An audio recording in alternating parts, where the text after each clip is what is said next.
ស្ថាប័នដែលត្រូវបានកសាងនេះគឺតាំងតែខ្ញុំហៅថាពីបឋមសម័យគឺឧត្តមរដ្ឋមន្ត្រីស្ថាបនិកបានកសាងអគ្គនាយកដំសឹមសិក្ខាអគ្គនាយកបន្តឲ្យដំឡោះនរោអញ្ចឹងមកដល់ពេលនេះសមិទ្ធផលយើងបានច្រើនប៉ុន្តែអ្វីដែលយើងត្រូវគិតគូរទៅមុខសំខាន់បំផុតគឺ customer care អ្នកមកក្រោយសំណាងព្រោះអ្នកមុនគេពិបាកឆ្លងកាត់ការលំបាកណាស់ដោយឯកឧត្តមឡុងណារ៉ូរៀបរាប់អញ្ចឹងតាំងពីរលុយទិញវត្ថុធាតុដើមហ្នឹងក៏មិនបានដែរឯកឧត្តមរដ្ឋមន្ត្រីអាសាបង្ហាញរូបតែលេចធ្លាយតាំងពីដើមមកគេលួចទឹកគេអីហ្នឹងអានោះដំណាក់កាលពិបាកគេឆ្លងកាត់ឲ្យយើងអស់ហើយអញ្ចឹងអ្នកមកក្រោយហៅថាសំណាងក៏ប៉ុន្តែការងាររបស់យើងតទៅមុខទៀតទៅធ្វើម៉េចពង្រឹងស្ថាប័ននេះឲ្យរឹងមាំឲ្យខ្លាំងក្លាហើយខ្ញុំជាពិសេសស្ដាប់មតិសាធារណៈច្រើនណាស់យើងរកទទួលទានបើយើងមិនស្ដាប់អតិថិជនទេថ្ងៃណាមួយយើងអស់អាជីវកម្មហ្នឹងកុំគិតថាខ្ញុំទឹកស្អាត monopoly អត់ទេ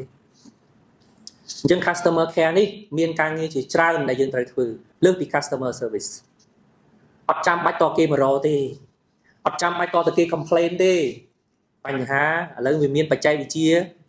ជួយយើងហើយបាទដឹងហើយមិនបាច់ចាំតទឹកធ្លាយឬក៏គេស្រែក bill នឹងក៏ច្រើនម៉េះបានយើងទៅដល់ឲ្យគេអញ្ចឹងត្រូវប្រើបច្ចេកវិទ្យា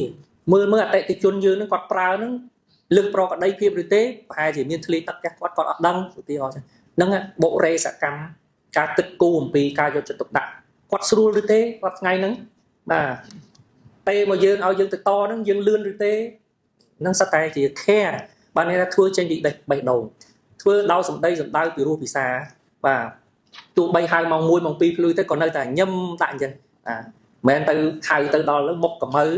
បាទឬក៏បន្ទុះសារាយអីជាមួយអតិថិជនអត់ទេអញ្ចឹងរឿង customer care នេះសូមបាទរដ្ឋកោទឹកយើង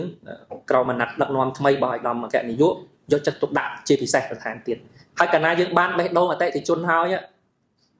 ទោះបីខុសឆ្គងបន្តិចបន្តួចមិនអីទេបាទតែកាលណាគ្មានទទួលបានបេះដូងពីគាត់ហើយទើសស្អីបន្តិចក៏រឿងដែរស្អីបន្តិចក៏ឡើង Facebook កើតដែរអញ្ចឹងនេះជាចំណុចមួយដែលខ្ញុំសូមឲ្យយកចិត្តទុកដាក់បន្ថែមទៀត